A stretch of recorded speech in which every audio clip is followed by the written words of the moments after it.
Welcome to the Wrestling Nostalgia version of the WWE podcast, and tonight we're not going back very far, but we're going back to a very important time in the women's evolution/revolution, looking at the women for the first time ever in 35 years of the history of WrestleMania, that the women got to main event and earned the main event spot at WrestleMania 35 just a couple of years ago, or just about anyway. So this is going to be a fun one because it's somewhat recent in our memories, and we also get to kind of look ahead, maybe to see if Rousey would ever make a return and when Charlotte's possibly on the horizon for her return. So let's get everything started right after this. Are you in a position where you need to sell your home? Perhaps you're facing financial difficulties, or you're facing a foreclosure, a divorce, or maybe you're just relocating because of retirement. Maybe there are some other debt issues and you just need to sell your home. Well, here is a great solution for you. And that solution is Bright Realty Investment. They are a leading real estate solutions company, and their mission is to work hand in hand with all parties to handle every situation with the utmost professionalism and care. So if you're in a particularly stressful financial situation right now and you need to protect your credit, then don't waste another minute. Head on over to brightrealtyinvestment.com. That's brightrealtyinvestment.com. And when you go to the website, there's a really easy form you fill out that's right at the top, and they'll get back to you immediately. So why wait? Don't let that divorce, that retirement, or other bad debt situation take control of your life. Take control back and head on over to brightrealtyinvestment.com, where they can buy your house, protect your credit, and get your life back on track. Again, head on over to brightrealtyinvestment.com. It's time for your weekly fix of wrestling nostalgia, when we look at wrestling's past eras, from the Attitude Era to the Reality Era. I'd like to think that maybe this company will be better after Vince McMahon's dead, but the fact is, it's going to get taken over by his idiotic daughter and his doofus son-in-law and the rest of his stupid family. To today, here on the WWE Podcast.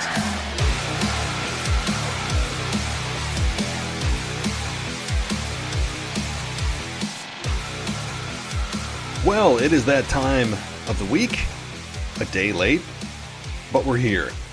We're here to talk about wrestling and wrestling's past, whether it's the distant past or, in this case, the recent past. And tonight we're going to be talking about WrestleMania 35, the very first time the women main evented WrestleMania. A hell of an accomplishment, and I firmly believe that it was not given to them and it was earned. I really believe that. It's not me blowing smoke up WWE's backside.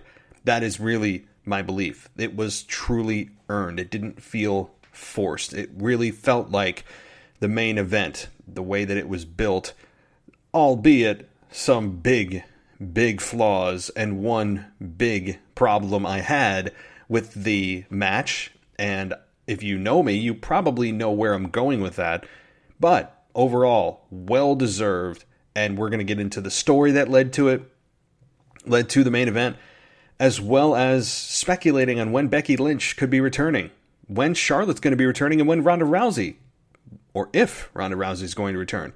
Amazing when you think about those three women that main evented WrestleMania 35 are currently not active on the WWE roster, yet the WWE women continue to, I think, thrive. And some have stepped up, namely Bayley, who I think is the breakout star of the year, you could argue, on either men or women's divisions.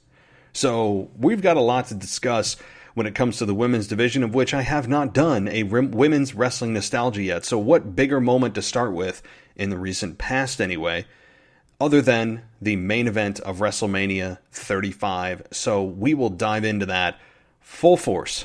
But you guys know at the front of my show, I like to get to voicemails, and you guys have been really plowing me with voicemails lately. It's not a complaint. I do appreciate it, and we're going to get to those.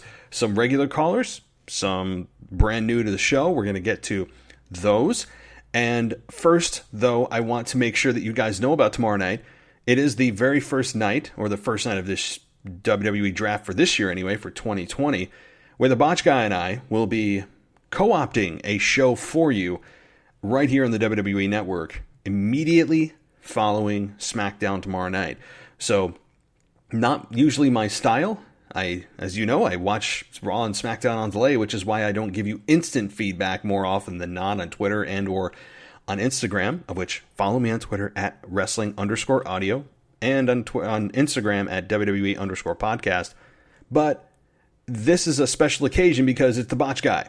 And if you guys haven't heard of him or don't know what he does, head on over to YouTube and just type in his name, the Botch Guy, and he will pop up. Really, really fun to watch. And he does things in real time, which is nice. He publishes things very quickly and gives you instant reactions in a very entertaining, authentic way.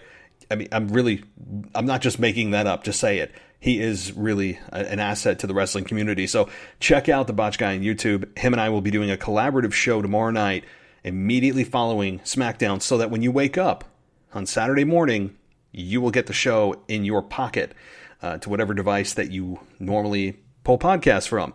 So if you're wondering why last night I didn't do my nostalgia, which I'm very timely. I like to make sure that I'm really timely with my shows and you guys can rely on what night things are coming out. However, last night was just an absolute crap show. And what I mean by that is I'm moving, number one. So that means boxes are surrounding me. It's a disaster.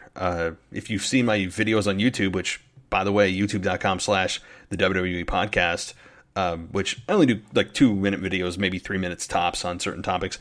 But you've noticed boxes in the background. It's just a mess. It's because I'm moving. It's not because I'm just a sloppy human being. But I will be moving to a much better location for my office space, an actual dedicated space that I'll be kind of just be able to make my own. And that'll be coming in the next few weeks. But it's, moving is a pain in the backside, right? Like it's boxes, it's stress. You just don't realize how much you have and so forth. So it's that. And then the power went out for 24 hours here. We had massive winds, like 80 miles an hour, 90 miles an hour. It was just obscene for up here. I mean, that never happens. So never. I mean, there were limbs and trees down on power lines. It was an absolute disaster here. So, I mean, I'm surprised it actually only took 24 hours. I thought it wasn't going to be for another like 2, 3, 4 days that we'd have power here. I mean, I couldn't almost get out of my neighborhood this morning. Like, I couldn't get out, and I live in a suburban neighborhood. I couldn't get out of it. I mean, it was ridiculous. Roads blocked here and there. So that is the reason. If you're like, hey, where the hell was it last night? I tweeted it out because I was able to, even though I didn't have Wi-Fi, I still have a cell connection. Although I didn't have something to really charge my phone, so it was, what do I use my phone on? So it's like, you got to be really selective because your battery drains quick when you're using a cell tower. So I tweeted it out at wrestling_audio and I said, hey, just so you know, Wrestling Nostalgia tonight's moving to tomorrow night. And I got lucky and the power came back on. So anyway, just wanted to let you guys know it wasn't that I just missed it. I just couldn't physically do it, which is also why the NXT show came out later than normal. It came out like evening time today. So my apologies, guys, but that one was completely out of my control. Moving forward, though, as I said, tomorrow night's a big show. And then Sunday night, if I'm not... if I haven't jumped off a bridge at that point with all the moving and all that kind of thing, it's so consuming, but totally worth it. I will be doing a Sunday night show just as I normally would. So all these things I'm complaining about mean nothing to you other than you need to know that I will be doing my damnedest to make sure I'm on schedule and giving you guys the audio that you want. So Sunday night I should be back, and then, hey, it's just kind of normal from there. Tomorrow also is wrestling or WWE rivalries from Anthony DeMarco. And we're going to be getting an alternate SmackDown review. Yes, I'm doing my own SmackDown review with the Botch Guy, with the draft and everything, but what's wrong with another alternative perspective, right? What's wrong with a secondary voice on that show? It's a big show, so why not? The WWE draft does not happen more than once a year. So here's the rules, by the way, of the draft. And this is coming from WWE.com, not from my brain, which is a scary place to be. Here's how it's going to roll. So, obviously, it starts tomorrow night on SmackDown, and it's going to conclude on October 12th, this coming Monday Night Raw. And here's what's going to happen. 60 male superstars and female wrestlers. I hate saying superstars. I feel so foolish. 60 men and women, how about that? And tag teams have been placed into the draft, and more than 20 are eligible to be drafted on Friday, and more than 30 are eligible to be drafted on Monday. And due to the length of the show, for every 2 picks SmackDown gets, Raw gets 3. So, really not out of the ordinary here. They are telling us that what they've told us in the past. SmackDown gets 2, Raw gets 3. That's pretty traditional. Tag teams will count as 1 pick unless Fox or USA, in conjunction with WWE officials, wants 1 superstar from the team. Well, now, wait a minute. Wait a minute. So, let me ask this. If Fox and USA are the ones drafting, as if they're playing like each is an NFL team choosing the draft pick that they want, well, what the hell does a WWE official have to say about that? I mean, what do WWE officials have to say? Are they weighing in to tell Fox and USA, who probably have no idea what they're doing in terms of if this was a true draft? I'm talking about if this was, a pro wrestling version style. I'm talking about if they're trying to make this a real draft that we're supposed to believe in. Why the hell are WWE officials involved in this? Like, what do they have to say? That would be the equivalent of, say, I'm the New York Giants, and I have on the other side of the aisle New England Patriots, and we're both drafting from a pool of people that we can pick. That would be the equivalent of the NFL having a say in who I pick. So, figure that one out. I mean, it's bizarre. So, here we go with the next rule. Any undrafted wrestlers will immediately be declared free agents and be able to sign with the brand of their choosing. Hey, WWE wrestlers, boy, I'm trying to not say that word, superstars, have been split into eligible pools for the Friday and Monday episodes of the draft.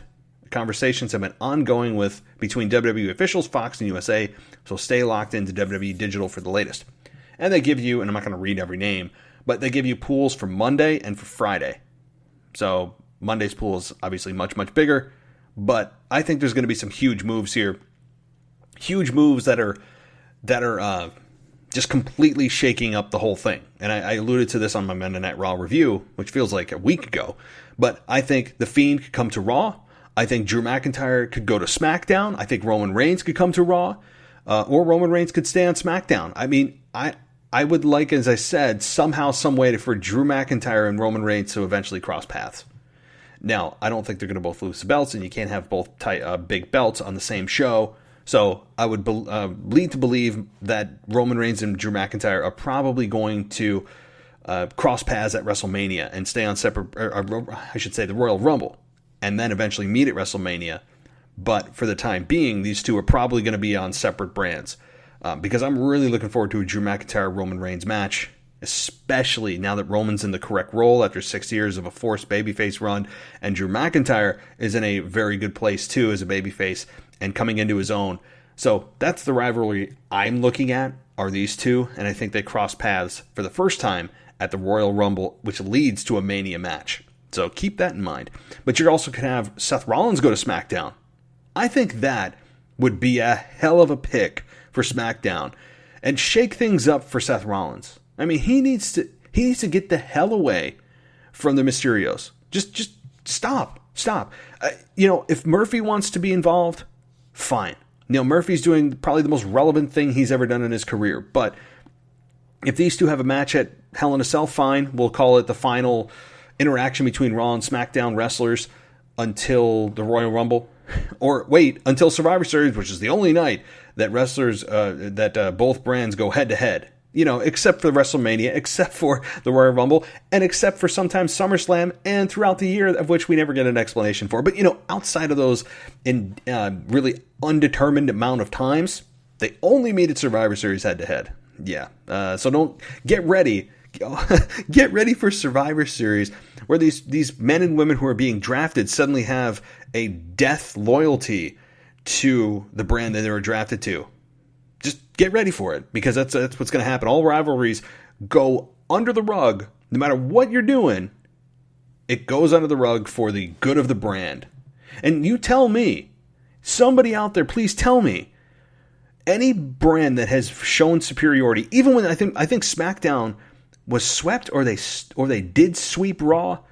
I forget which way it was. And I think it was Raw who swept SmackDown completely, and there was no repercussion. There was nothing. Do fans care? The answer is no. We're WWE fans. If you watch Raw, you watch SmackDown. There's no fan out there that I know of that watches Raw and goes, "Ugh, screw SmackDown. I'm never watching that because I'm loyal to the red brand." Well, why? Why? So this made up gimmick is a rivalry that it's forced. It's a gimmick that doesn't work, and the fans don't care. So, and it's unbelievable for everyone to throw their personal problems aside to all come together, to band together because I'm wearing the same color shirt you are. It's preposterous. I'm already ranting about Survivor Series, and it's not even here yet. So we got a long way to go. Anyway, that's the draft coming on Friday, of which part 1 will be reviewed again here by myself and the Botch Guy. And I think it's going to be fun. I just hope that they don't present it in the same way that they did with last year's draft, which was just an embarrassing, frustrating version of a mock draft. I mean, I know what they went for. I appreciate the effort last year, but boy, oh boy, was it tough to watch. And people cheering, and they had war rooms. Good. Can we just not do that? Can we just have people show up on screen? Like, just put a graphic up on the Titantron. I don't need the pomp and circumstance of an embarrassing mock draft that we all know WWE or Fox and USA officials have no vested interest of actually going in war rooms and doing this in a real way. I mean, they just don't care. They go, "Hey, what about the ratings?" Right? They go, "Keep up the ratings," and that's all we care about. I don't really know about your product in detail. I don't really know who draws what, but I do know that I just want ratings good. Right? Like, that's all they care about. So, please don't do war rooms. I'm begging you. Please, just put a graphic up, and we can all cheer or boo, and we can move on with our lives. But it's exciting, right? It shakes things up, and it is something that will create a lot of news and a lot of buzz and a lot of speculation, and we can start to look at rivalries that either haven't happened in a while or maybe have never happened. That's hard to find, though. That is a hard thing to find in a WWE environment now, where you look at two stars and you're like, "Whew, they haven't met yet. They've never met." That's really difficult. I don't even know if it's possible outside of maybe NXT stars that have been given the green light to come up to Raw or SmackDown.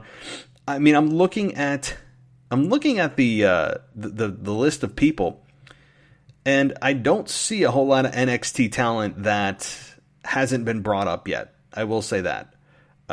We have some newbies like Dabba-Kato. He's available. Arturo Ruas. He's available. Boy, this is not looking good for if you believe that NXT is going to be brought up this way. And you know what? That's fine, because we have Survivor Series coming up, and we can't just pull the whole NXT roster into Raw or SmackDown. It would just be kind of crazy. So, alrighty. Well, I think I've beaten that introduction to death at this point. Let's get to voicemails, because we got a few of them tonight, and I want to hear what you guys have to say. So let's get to that first one. Hey Matt, this is Jap again from the Philippines, and I just want to give my opinion about the cinematic matches. I know you're not a big fan of those, and the same goes for me, because for me, when you're watching a wrestling show, the segments of that show should take place in a wrestling arena, just like any other sports. When you're watching basketball, the game should take place in a basketball court. And the same goes to other sports. And here's what I think. Bray Wyatt, who is very much involved in these type of matches, is a supernatural character, just like The Undertaker. And when The Undertaker was still very active in the ring, there were matches like Buried Alive, Inferno match, and Casket match. And here's what I think why WWE is doing cinematic matches instead of those type of matches. I think the advertisers would be mad if they do the Buried Alive Inferno match and Casket match during this time. Like, imagine if the advertisers see a wrestler being buried in dirt. I think they'll be mad at WWE. And speaking of Bray Wyatt, about his current program with Kevin Owens right now, I think after Kevin's match and the Fiend on SmackDown, they will bring Kevin back to NXT because we know he wants to go back to NXT. And that's my opinion for the day. Thank you, Matt. Have a great day. Hey, Jeff, as always, thanks so much for calling in. It's really cool that you're out in the Philippines. I didn't know they had anybody listening to me all the way out there. Very cool. I'm glad you enjoyed the show. So, first of all, you got me laughing. And I don't mean that in a bad way. When you talked about, in these times, obviously COVID and everything, all the other craziness and violence going on in the world, if WWE had a buried live match, yeah, I think they'd be in bad taste. I think that if this was 1999, 2000, 2001, they probably could have got away with it, because I think people were not as concerned about the WWE product as they are now from basically a PR perspective. WWE has since gone public. They have, as you said, many advertisers, many sponsors that would have, they would be knocking down WWE's doors and tearing up their contracts likely with WWE if they went through with a buried alive match at this point. I mean, personally, I'm not offended by it, because here's the deal. If you can decipher fantasy from reality, you probably are okay with something like this. I mean, I'm not going to boycott a shoot 'em up movie if there's a mass shooting, right? Like, remember the whole tragedy in Vegas, right? Like, awful. I mean, that was just terrible. But you don't see people boycotting movies after that have gun violence in them. I mean, because a lot of movies do. So in that same way, WWE is kind of held to a different standard, I should say. WWE is held to the standard of, you need to make sure that you have your sponsors happy before fans happy. And I think a lot of fans, honestly, I think the majority of fans, if they were to do something like that, would probably not be offended. But the sponsors would be. And WWE serves their sponsors first. It took me a long time to kind of come to that conclusion that WWE serves their sponsors first. And you may ask, well, why? The fans are the ones watching. The fans are the ones pouring the money into the company. Well, they are, and they're an important piece of the company. But if you look at their financials and you look at their reports that they put out every quarter, the majority of their revenue comes from TV, sponsorships. So if WWE is going to serve a master and they had to pick one, guess who that master is going to be? It's their TV deals. It's their sponsorships with Progressive or Geico or whoever the hell's sponsoring them. That is who their master is. We're kind of secondary. And I think a lot of fans, including myself, often forget that when we complain about storylines or incoherence. And yes, sometimes I think it's a lazy way out of making sure that booking makes sense to say that, well, look, fans are important, but, and they'll never say this, but this is what they're probably saying behind closed doors, the majority of our revenue comes from our sponsors. But hell, I honestly would love to see the reaction of social media, especially if WWE was to ever do something like that, especially now. And Kevin Owens to NXT. Yeah, that is something I've heard for many years too, that he's been very vocal about wanting to go back. I would think it's a much better fit for him. I think it's a much better fit for Kevin Owens to go back to NXT. His personality seems to fit there. His wrestling style seems to fit there. At times he feels bored. He feels like he's bored on Raw or SmackDown or wherever he's going now.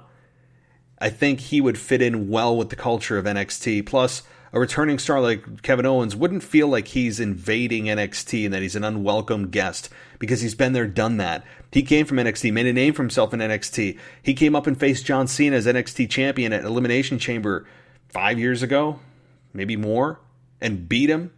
That was a hell of a moment. I mean, Kevin Owens felt like he belonged off the bat. So Kevin Owens in NXT would be an absolute perfect fit for both parties. But I don't think with WWE's lack of star power right now that they would allow him to do so, because they'll say, we need you, man. We need you on Raw. We need you on SmackDown. And I think it's doing a disservice to not only making sure your performers, your wrestlers are happy, which is important, but it's also for the good of the brand, the good of the entire company. WWE always likes to say, especially Stephanie, what's good for the brand? What's good for the brand? What's good for the brand? What's good for the brand is building all brands. It's building all brands of Raw, SmackDown, and NXT. Bringing back a star like Kevin Owens into NXT like they did with Finn Balor, that's worked beautifully for Finn Balor. He has reinvented himself in NXT. He's doing better in NXT than he ever was on the main roster. He was cursed on the main roster. So, yeah, I would love it. Okay, Jeff, thanks so much. On to the second one here. Hey, this is the Waz from Indianapolis area. Just calling in. It's been a while. Just catching up on some of the episodes on Hulu. I'm so ready for the Mysterio Rollins thing to be done. I love that Murphy has turned on him. Maybe this will take Seth in a whole different direction or make him more crazy. I don't know. But there's got to be a change to that because it's gotten old. I was hoping that would be a faction, but obviously that's not the way they went with it. Randy Orton and Drew McIntyre, Drew McIntyre, that's got to come to an end here at Hell in a Cell, and I'm hoping Randy takes it. I think he will.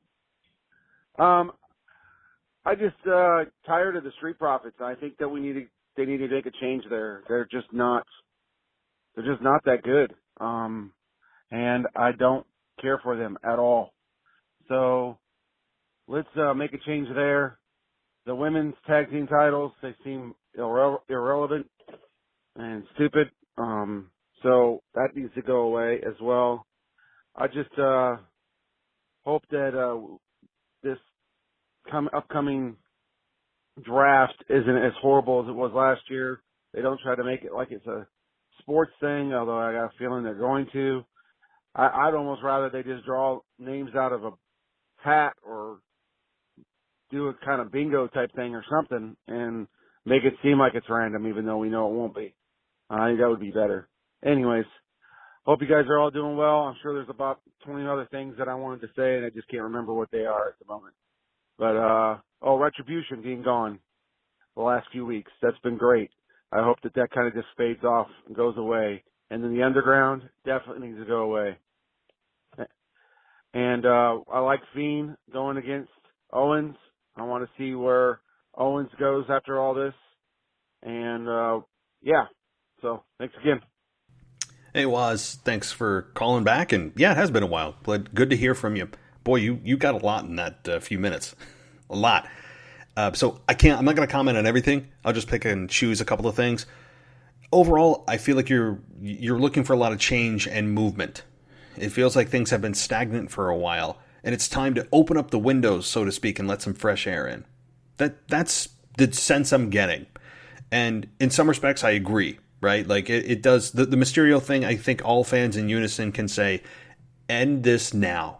And I said about 5 weeks ago at Hell in a Cell, it will end. Now, the Murphy thing has added a new wrinkle, and Murphy is exponentially more interesting than he was just a month ago.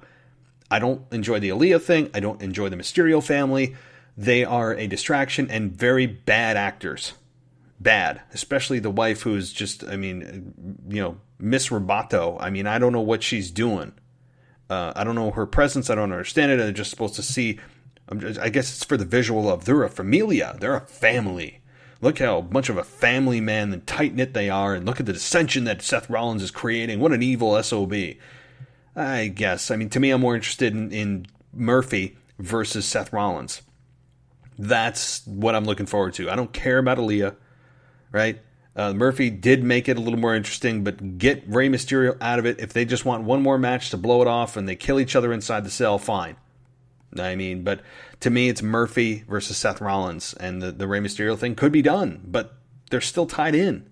So, yeah, I'm with you. The other thing that I wanted to touch on was the Street Profits. Y'all know what I think about that. Not my favorite. The Street Profits have been kind of just hoarding those tag team titles for months now. It's kind of like, hey, are we gonna do some of these? You know, it's I don't know, not my favorite either. I agree. Retribution not being there, that was nice. Raw Underground not being there, that was also nice. And you know, it sounds like we're totally just kicking the entire WWE product to the curb, but I want to clarify that there are some good things going on. It's just, it feels like things need to move. It does feel stagnant, and I'm with you on that. It feels like we need something new going on. Just have Randy capture the belt, have Raw Underground pretend it didn't exist. Retribution, they're clearly going to continue with, so I don't think there's any chance of that going away. But yeah, it does seem like things just need to be kicked in the backside. They need to kick in the pants and then move on. I agree. So yeah, good analogy or a good observation. Thanks, Waz. All right, we're going to take a quick break. A couple more voicemails, and we're diving into that wrestling nostalgia of the main event of WrestleMania 35 for the women. You're listening to the WWE Podcast. We'll be right back after this short break. Are you in a position where you need to sell your home? Perhaps you're facing financial difficulties, or you're facing a foreclosure, a divorce, or maybe you're just relocating because of retirement. Maybe there are some other debt issues and you just need to sell your home. Well, here is a great solution for you. And that solution is Bright Realty Investment.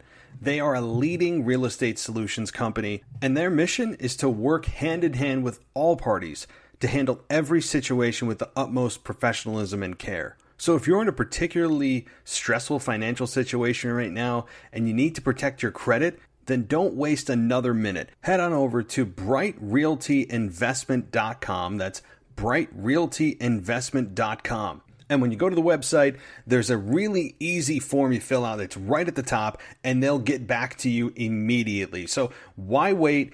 Don't let that divorce, that retirement, or other bad debt situation take control of your life. Take control back and head on over to brightrealtyinvestment.com, where they can buy your house, protect your credit, and get your life back on track. Again, head on over to brightrealtyinvestment.com. Welcome back to the WWE Podcast. Let's get back to more great wrestling audio.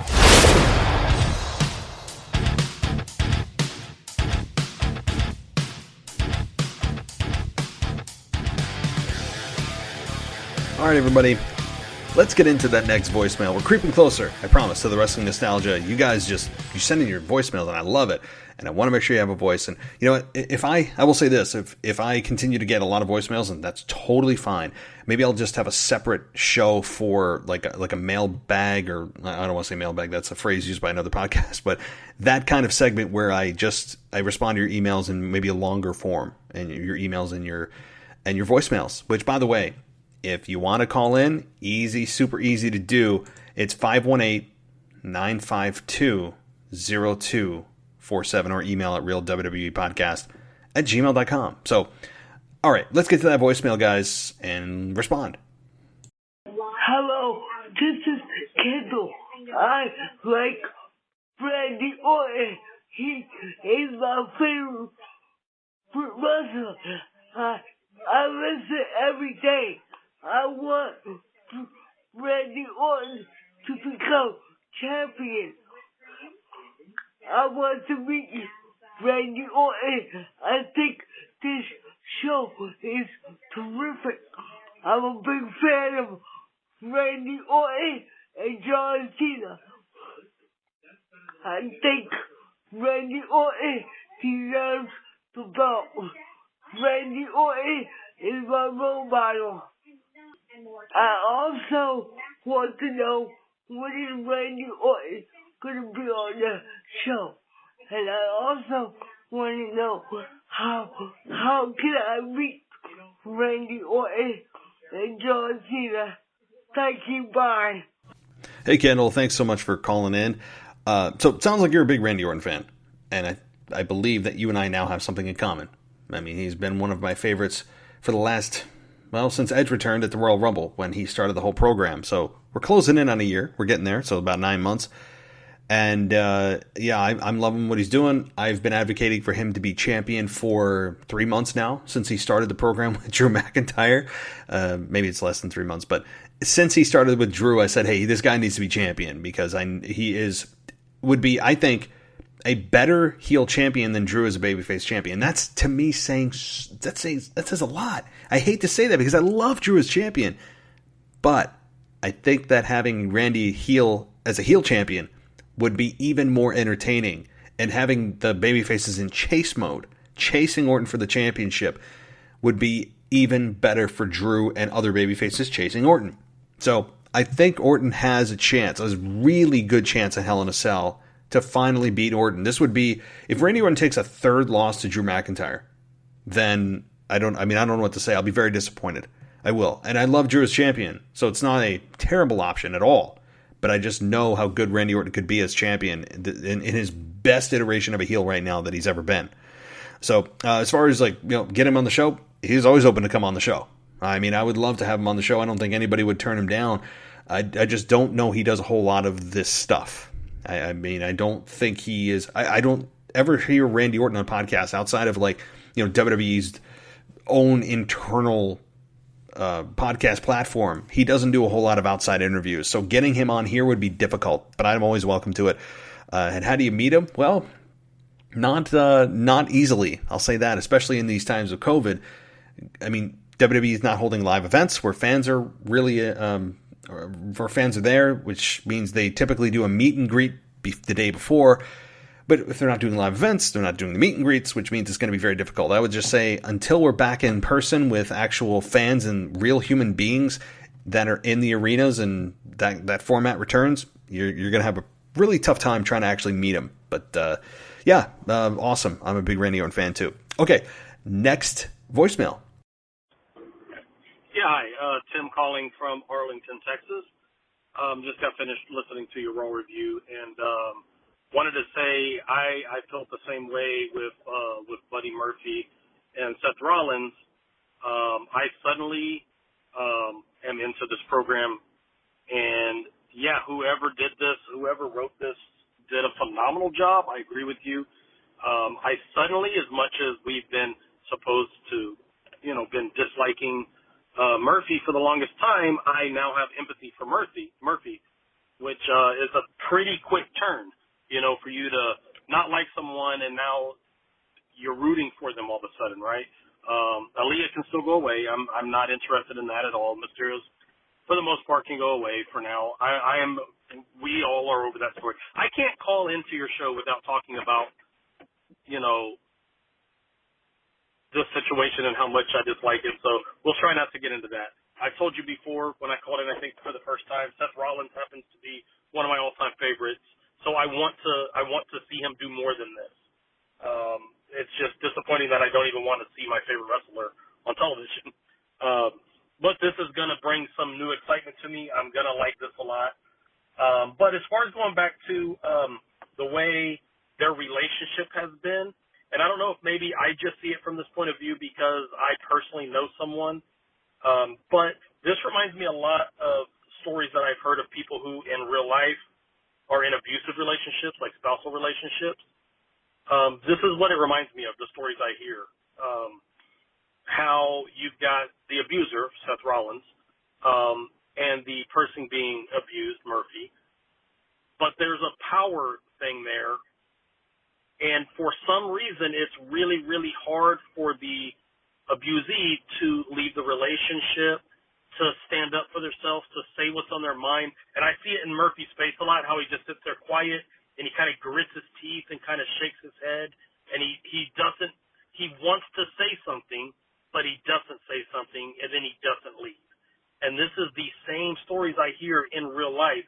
And so, like I said, maybe because I personally know someone who went through these struggles in real life with an abusive relationship, this story, what's been going on with Murphy and Seth Rollins, reminds me exactly of these stories that I hear. So maybe they're kind of feeding off that.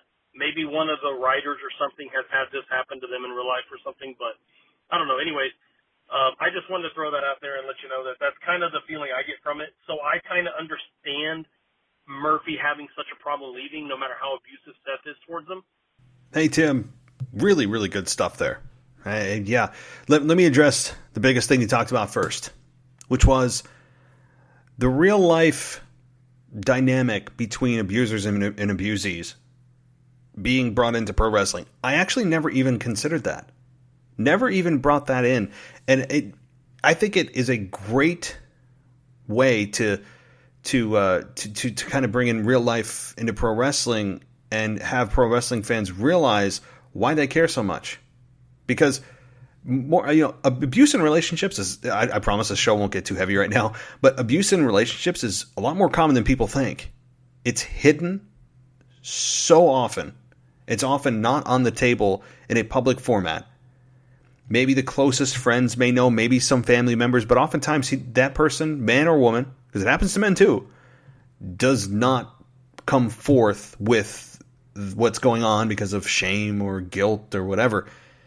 And in this case, with Seth Rollins and Murphy, there is that dynamic going on where he takes the abuse from Seth because maybe he feels that if he leaves, he won't be as relevant, that he loses the spotlight. And there is that struggle of power, and where we're all rooting for him to just turn on Seth, get out of this relationship. It's abusive. It's exactly what this is. It's exactly what this is. And you've broken it down nicely as to why we're rooting for Murphy, because many of us have seen or heard, or unfortunately maybe even firsthand, have dealt with something like this. At least at the bare minimum, we've all heard of things like this. And now you've kind of broken it down into the reason why you care, I care, and most of fans care, into a light switch of hating Murphy into, bam, we have sympathy and empathy for him, as you pointed out. It's a great analogy. So good stuff there. And I know you also mentioned about Seth and how he's your favorite wrestler, and now you don't even want to see him. But I think the draft may change that. I think if Seth is to break away and go to SmackDown, there's some things there. He could align with Roman Reigns. If I know Reigns is the big dog, he's the lone wolf. I know he's not Baron Corbin, but you get it. I mean, Roman is not in a team format right now.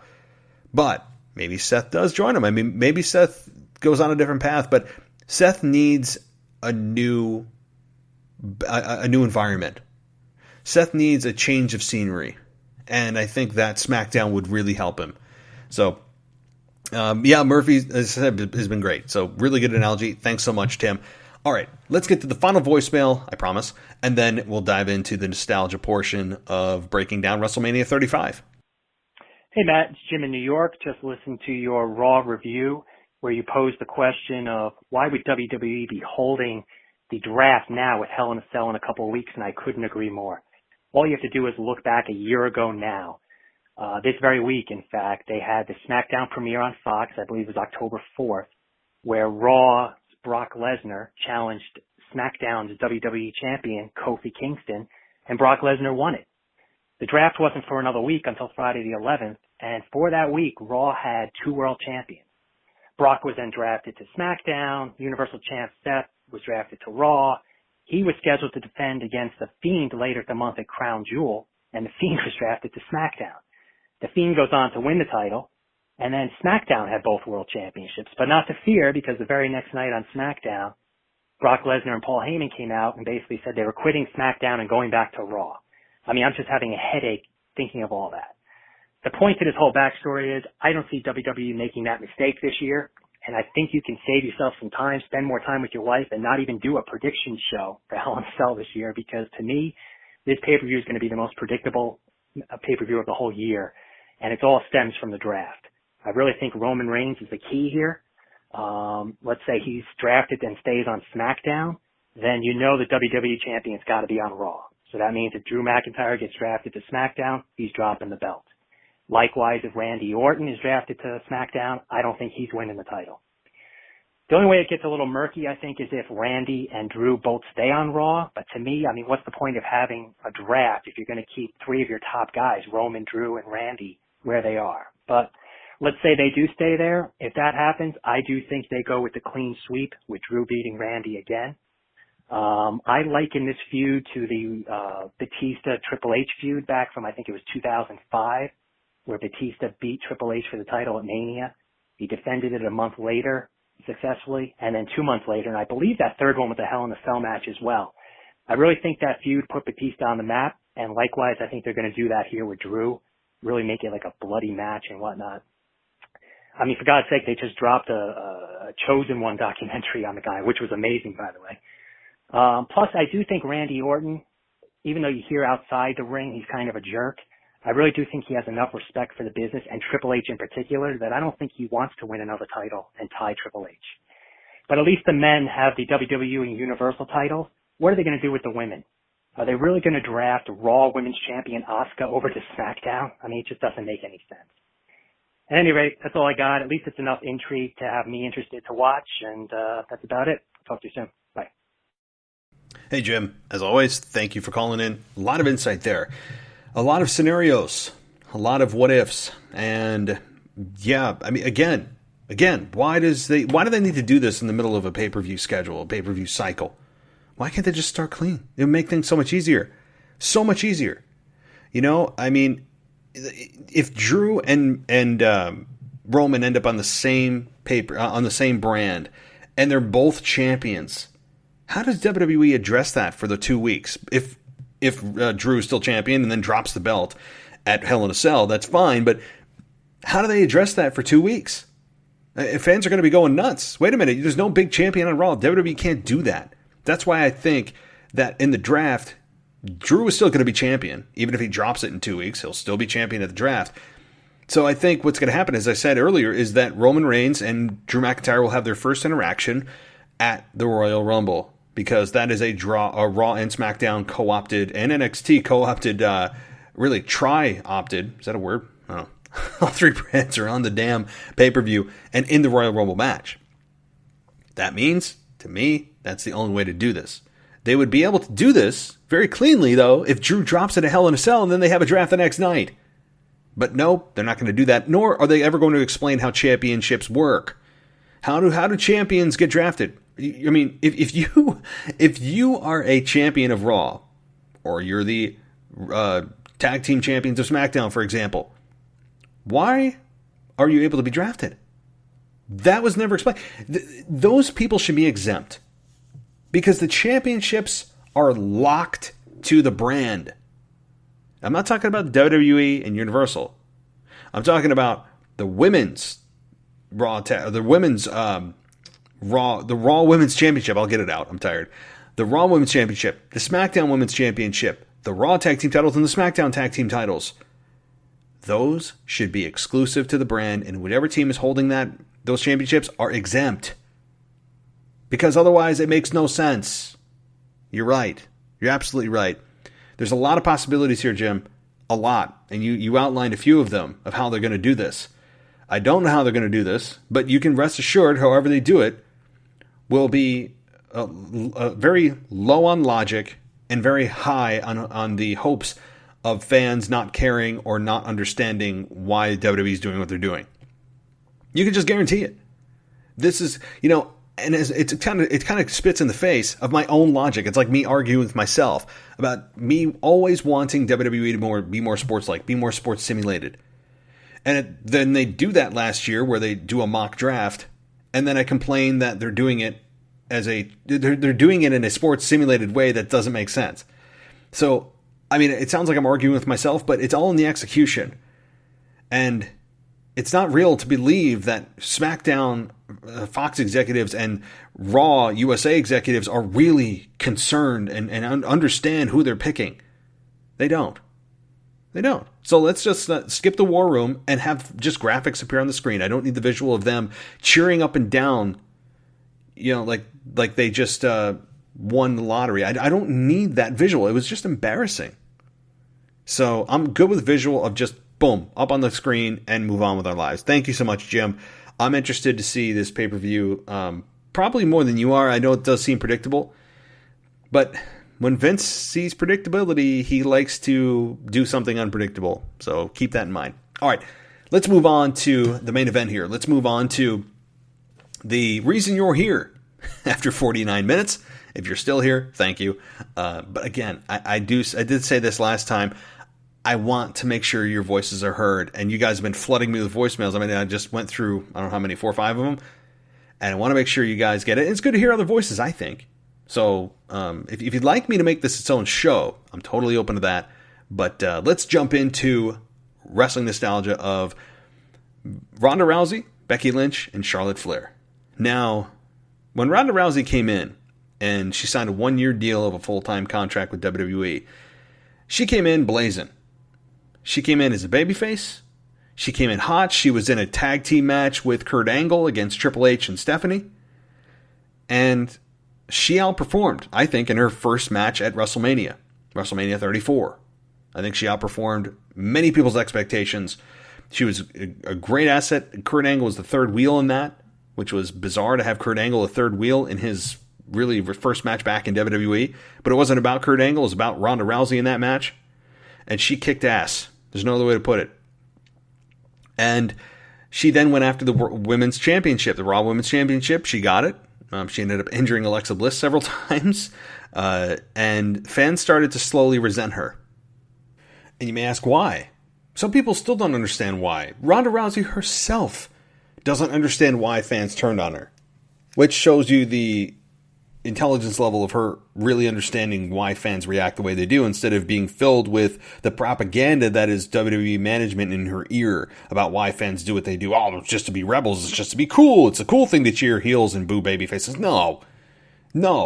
It's human instinct to cheer something you can relate to and boo something that you can't, and boo something that you feel you're being deceived by. And what we felt we were being deceived by, and really got kind of tired of, was Ronda Rousey as a babyface champion who cut awkward promos. Remember the avocado toast promo? I remember it. It was bizarre. Ronda Rousey has she's very unique. And you know what? She's made a ton of money. She's been super successful. Kudos to her. But she has been a bizarre cat from the beginning. Very intense. Good looking woman. She's got all the assets to succeed, and she did many times over. But her disrespect for the business, I think, started to really show. And even showed more, obviously, since she's left the business, of talking about fans, working themselves into a work that became a shoot. I mean, she was trying to use all these Wrestling Insider terms to make her look like, that she was an insider. She knows what these mean. The terms mean. No, she doesn't. Fans can probably understand and use the term work and shoot better than she can. She's a loose cannon for WWE. Remember when she went off on the whole wrestling's fake? They wanted me to just say this. I didn't do it. Remember that whole thing that popped up on her YouTube channel weeks before WrestleMania? I mean, things like that I'm sure, I'm not even sure, but I don't even care if I'm sure if WWE approved it or not. Even if they approved it, to me, the point is moot, because if WWE approved that, they're idiots. Because it's not edgy to do something like that when it exposes the business that fans love. Transparently expose it. Because guess what's going to happen when she comes back into the ring? She's still going to do the work, right? She's going to make it a work. She's not going to make it a shoot. Real and fake, guys. And I'm not trying to insult your intelligence. I'm sure you guys know what it is, but a work means it's produced. It's predetermined. A shoot means it's for real. So I'm sure you're shaking your head. I already know that, but maybe there's fans listening that don't. So when Ronda talks about works and shoots and all that stuff, and she's saying they wanted me to say this and that, but I didn't say it, man, it's not good if it was approved by WWE. It's worse if it wasn't, and all that led up to Mania was just not good for Ronda Rousey, and not in a heel heat way, just in a you're just, get out of here. Not in a way that's, I want to see somebody beat her up, because when someone beats her up, it's still work. You want to see someone just kick her ass for real. She's, and I always knew, and I said this from the beginning, that Ronda Rousey, when she goes on a heel run, is going to be a monster heel, and she was. She was a really good heel, because she's just an naturally arrogant. I don't need to say that. She is a naturally arrogant person, and it comes across excellently as a WWE personality. I just wish she would take away the need to expose the business and try to make it more real. There's a limit. I don't need you to transparently, blatantly say that this business is work. We know it is. It's not making it more real and edgy by you saying it. It's like you've gone too far. It's not. There is a law of diminishing returns, that more is not better in terms of making this more real. In our minds, we can make it as real as we want, but when you tell us it's not real, it brings us out of it, and we're like, yeah, okay, well, then what are you here for? And then she tries to make it a real shoot, and she does these weird posts and videos on her YouTube, and then it's gone too far, and it takes away from the match. But Ronda was blazing hot. She had injured Alexa Bliss a couple of times. She was quick in the ring. She picked up as quickly as Kurt Angle, I think, did. Maybe not as quick, but certainly up there. I mean, she caught on to the business very quickly, and she worked hard, and her promos were weird, because she's just a weird person, and I don't know what she is in real life, but I think that what we see on TV is probably mostly her. I mean, that's a good thing, because that's what you want. But hey, I'm not a fan of Ronda Rousey in an in-ring perspective, and many people are speculating about her coming back. We'll get to that in a minute. But focusing on the WrestleMania deal, Becky Lynch at the same time was getting red hot. She organically was growing. Her fan base was clamoring for her to become a Raw Women's Champion.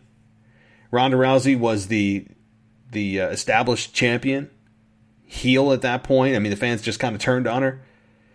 And Becky Lynch, by the act of God, the wrestling gods, and I don't mean JBL, ended up getting a busted nose by Nia Jax before Survivor Series, when Ronda and Becky were supposed to go at it. And we never got that one-on-one match. But that busted nose, I think, did more for Becky than she ever and anyone ever anticipated. That shot of her with blood coming down her face was brilliant. And we all remember that moment. But Becky Lynch going into this program was red hot. Fans were dying for her to face Ronda Rousey one-on-one. And we thought we were going to get it. And then comes the Royal Rumble. And guess what happens at the Royal Rumble? It comes down to Charlotte and Becky. And Becky wins. But myself, and I'm not trying to toot my own horn, I'm just giving you my perception of what that time was. You can go back and listen from a couple of years ago. I made all these predictions. But, and trust me, I'm more often wrong than I am right. So I'm not sitting here being arrogant about my predictions. I just remember feeling very strongly about this, was that when Charlotte lost, there was rumblings of her somehow still being interjected into the main event of WrestleMania, because as we knew, Becky Lynch was going to choose Ronda Rousey, and she did. And that's the right move. And we all thought, and some fans thought, we're going to get one-on-one. And rumors started to build that somehow Ronda Rousey or Charlotte is going to slide her way into this match. And sure as hell she did. In a way that was still to this day not explained. What am I talking about? I think it was 2 SmackDowns before WrestleMania. Asuka, who was the champion at SmackDown, the SmackDown Women's Champion at the time, had to face Charlotte Flair for the SmackDown Women's Championship. Never was that explained. Never.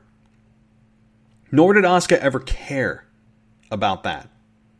Her character never put up a stink about it. Now, I'm sure in real life, Asuka was red hot. And you know what? Good for her. She should be. I wouldn't roll over and just take it from WWE in the backside with something like that. I mean, you take the championship off me 2 weeks before WrestleMania just so that it could be included in the main event of WrestleMania, and then get Charlotte Flair somehow in there so that they can forever say that Charlotte Flair was in the main event of WrestleMania, which is the only reason they did this, was to get Flair in there so that they could say that. When Charlotte Flair had no business being in there, I felt really bad for Asuka, who then went into obscurity after that. I mean, there was like a period of time after WrestleMania you didn't even see her. And the match was never explained. And Charlotte beat her on SmackDown for the SmackDown Women's Championship. I'm still red hot about that. Because it's unfair to Asuka. I know we should all, we got to move on, but you'll never get that moment back. You'll never have another first women's main event of WrestleMania. Never. It's something I never thought I'd see. I'll be honest. 5, 6, 7 years ago, I never thought I'd see this. So kudos to all these women. But the story here was Ronda and Becky, period.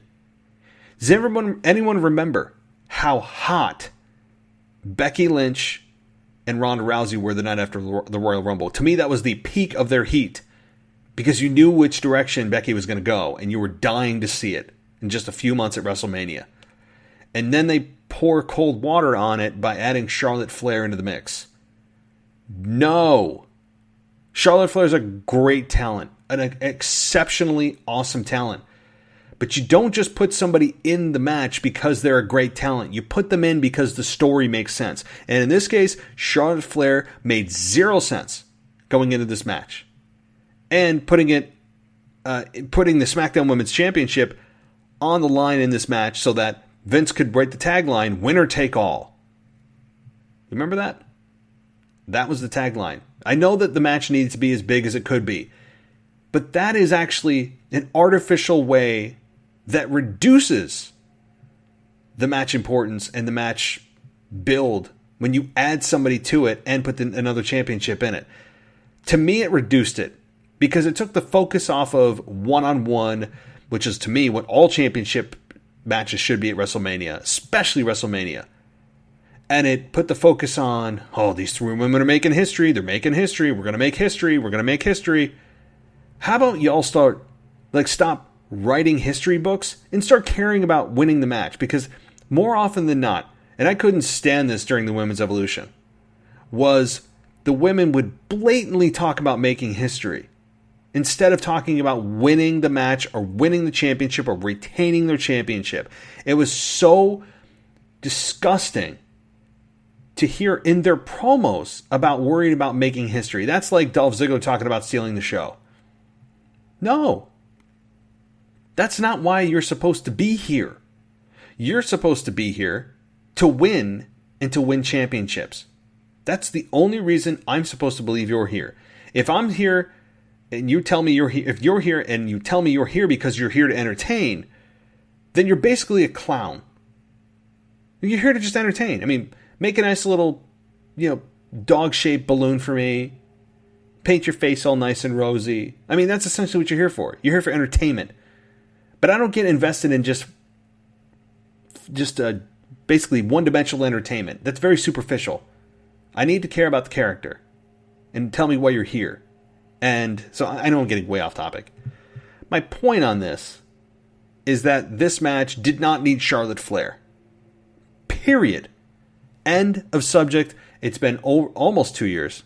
Year and a half. I'll give it that. A year and a half since this match happened. And it was, number one, the match I think was really good. I'm going to get to some audio in a minute. I enjoyed the match. I'll be honest. I felt bad for the women because it was the main event. But boy, I will admit this, I fell asleep during the main event because WrestleMania was just too damn long. And they finally figured out this year that WrestleMania is too big for one night. So, yeah, it is. Yeah, it is WWE. It's too effing big for one night when you put that many matches on the card. So, because everyone gets a trophy, according to WWE, in their biggest show of the year, everyone gets a participation trophy, which to me should be the complete opposite of WrestleMania, which is the Super Bowl of wrestling, which is what you tell us. Yet in any Super Bowl or World Series, pretty sure it just comes down to the elite. It doesn't just get... Everyone doesn't get a pass, right? Hey. So let's get to some audio from this match, and then I'll talk about where these women are, when they could be coming back. So let's take a listen. Ronda realizes she needs to neutralize both opponents simultaneously for the best chance to win. You've seen this? Double armbar, but Rousey and Lynch working together in unison, just too much for Ronda to take. Look at this. Tandem power. Rousey's in trouble. That's what I'm planning through the mat. I don't believe they're done yet. Rousey's still hanging on. Becky and Charlotte again. Becky and Charlotte want to neutralize Ronda ASAP. All right, so Becky and Becky and Charlotte are teaming up on Ronda there, as you heard. And you'll notice the crowd is not too into this. At this point, I mean, the match was about 20-some minutes long, but the fans were, boy, they were tired. A lot of them I know left because of a train in New York City that was leaving, and if you didn't get on the train, then you're going to have to stay another night. It just, all the logistics of things, which just tells you WrestleMania is too damn long. So, but yeah, the positioning of this match, you get fans least amount of energy in the main event because they're so tired from the pre-show, from the whole weekend, from all the matches that happen. They're emotionally and physically drained. And by the time they get to the main event, it's hard.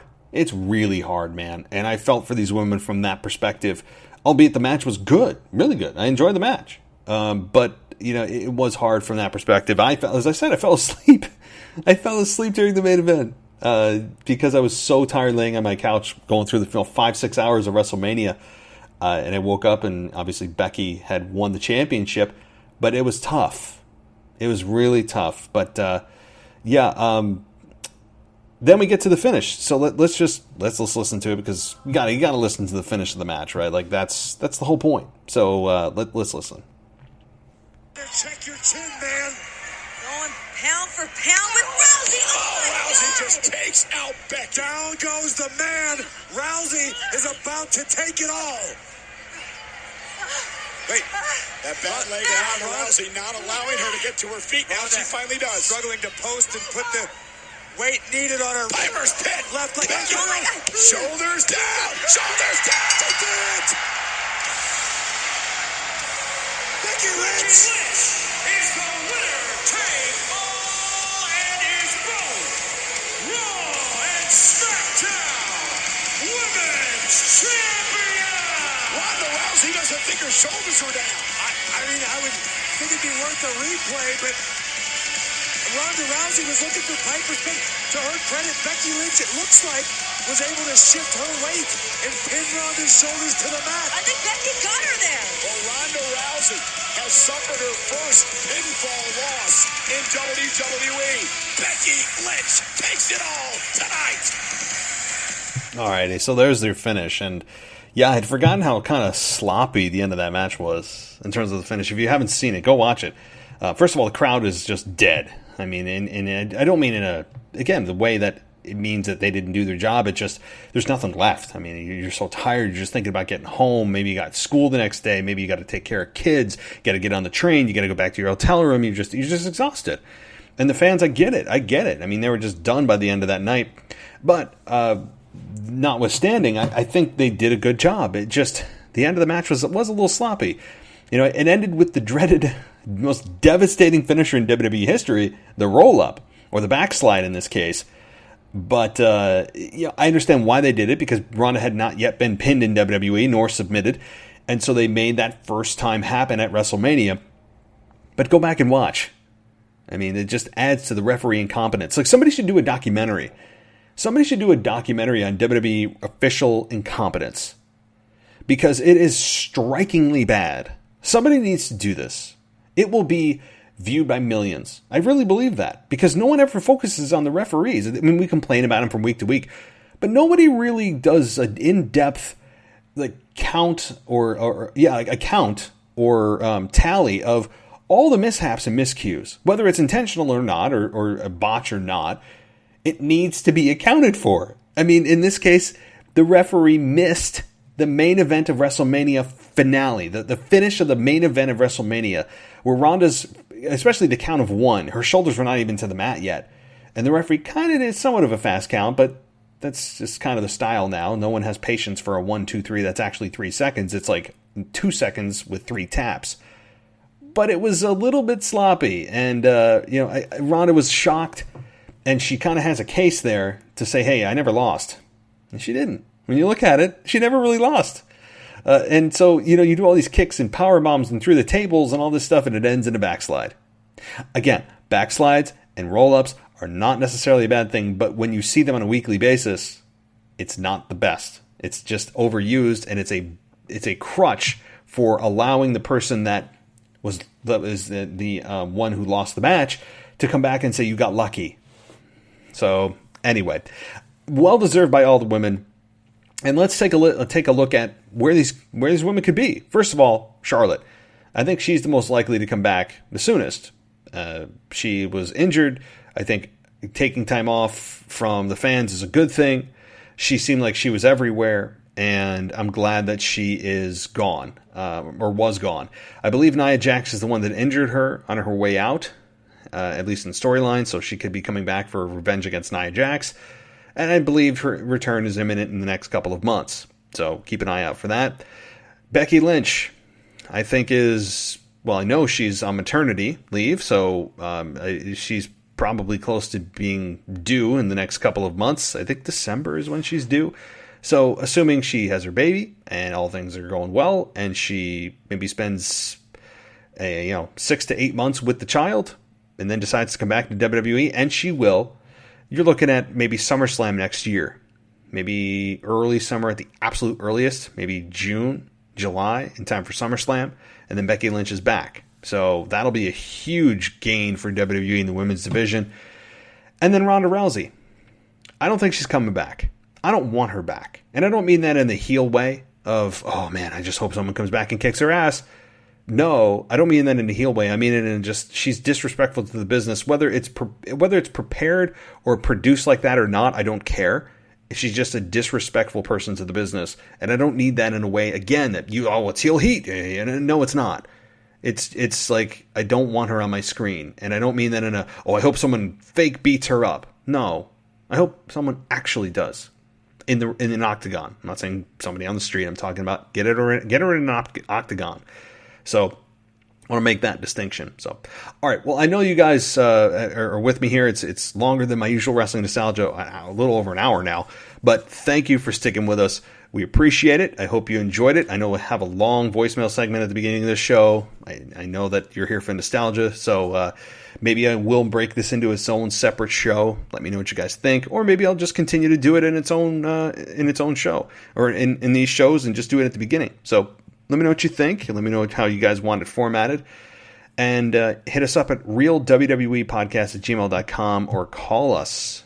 You leave that voicemail. You guys have been doing so a lot, and that's great. At 518-952-0247. Again, tomorrow night, I'll be on here with the Botch Guy covering the first night of the WWE Draft from SmackDown. I'll be doing it, probably dropping it late tomorrow night for your Saturday morning pleasure. And then I'll be back Sunday. I'll be back Sunday with your weekend review with a co-host to be determined, or maybe by myself. I don't know yet. Things are crazy this weekend, as you know, with my moving and everything else. So, guys, as always, thanks so much for listening. I'll talk to you soon. Are you in a position where you need to sell your home? Perhaps you're facing financial difficulties, or you're facing a foreclosure, a divorce, or maybe you're just relocating because of retirement. Maybe there are some other debt issues, and you just need to sell your home. Well, here is a great solution for you. And that solution is Bright Realty Investment.